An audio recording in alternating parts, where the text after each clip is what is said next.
ya sambil sholat, sambil berdoa, ya Allah berilah hidayah pamanku, wayang temen, ya paman yang paling sayang masa akan masuk neraka.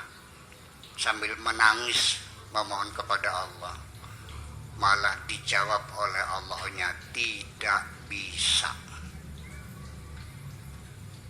Ya Allah berilah hidayah kepada pamanku Abu Talib. Allah menjawab tidak bisa. Innaka la tahdi man ahbabta walakinallaha yahdi man yasha. Engkau tidak bisa memberikan hidayah kepada siapapun yang engkau cintai. Yang berhak memberi hidayah hanyalah Allah Subhanahu wa ta'ala. Kayak apa sedihnya Kanjeng Nabi menangis. Udah Allah berkehendak seperti itu. Jadi terjawablah pertanyaan saya, kenapa orang sumur adem tidak pernah ketemu Kanjeng Nabi, tidak pernah melihat kemujizatan Kanjeng Nabi. Kalaupun ya Al-Quran mujizat Kanjeng Nabi, yang macam biasa yang durung bener sih, betul nggak? Masih ada nggak di sini yang Alhamdulillahirabbil alamin, masih ada? Ya, iya. Tapi ngantil beli. Ngantil. Ya kan?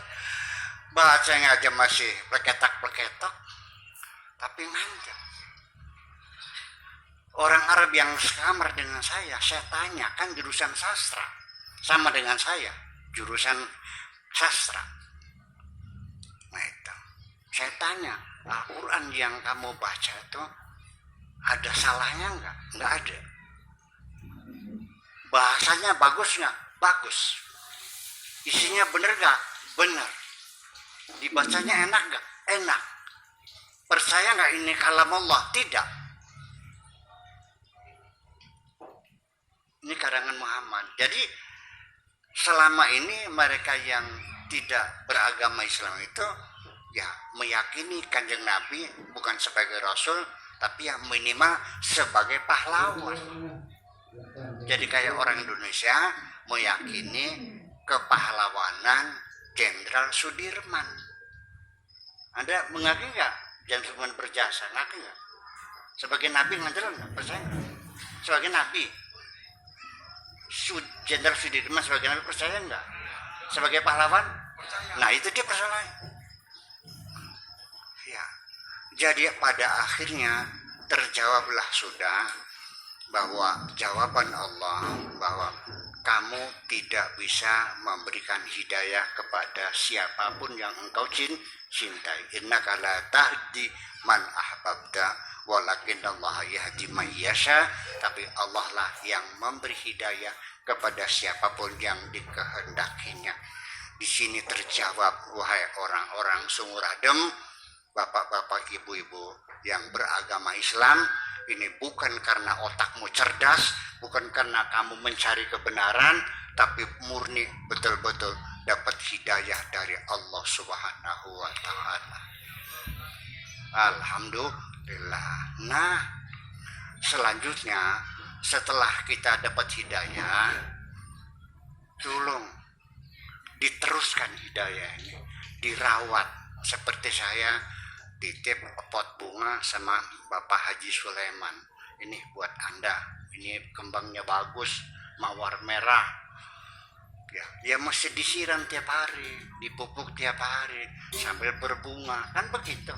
Nah, hidayah juga sama, perlu dirawat, perlu dipupuk, perlu disiram supaya terus berbunga. Jangan diterlantarkan. Makanya udhulu fisilmi kafah, yuk masuk Islam seutuhnya, jangan separuh-separuh. Mumpung diberi hidayah, kalau enggak dicabut lagi nantinya.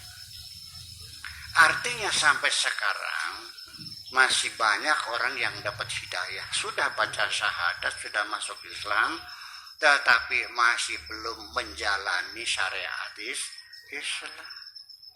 Ada di sini yang sholatnya marajin, nggak tinggal 5 waktu, tapi wayahna panen, ya, untuk bayar zakat pelantar pelintir. Ada nggak? sholatnya rajin tapi nggak pernah zakat. Ada nggak? Itu berarti belum masuk seutuhnya, baru sebagian. Ada lagi zakatnya keluar, dermawan lagi bagi-bagi duit fakir miskin, tapi kalau masuk bulan puasa mencari dokter minta surat keterangan sakit mah. ada nah itu kenapa sih cang cing nanggung pada gesir wis teles anjrem sisan wis pada wis teles dapat hidayah diteruskan. Ya, kira-kira kayak orang naik mobil di Jakarta, ada yang masuk kakinya saja bus kota tuh, ada yang masuk bokongnya saja zaman dulu, ya kan, ada yang bokongnya di luar, kepalanya di dalam. Itu masuknya tidak seluruhnya, masuk seluruhnya. Bismillahirrahmanirrahim. Yuk masuk Islam seluruhnya, jangan sepotong-sepotong.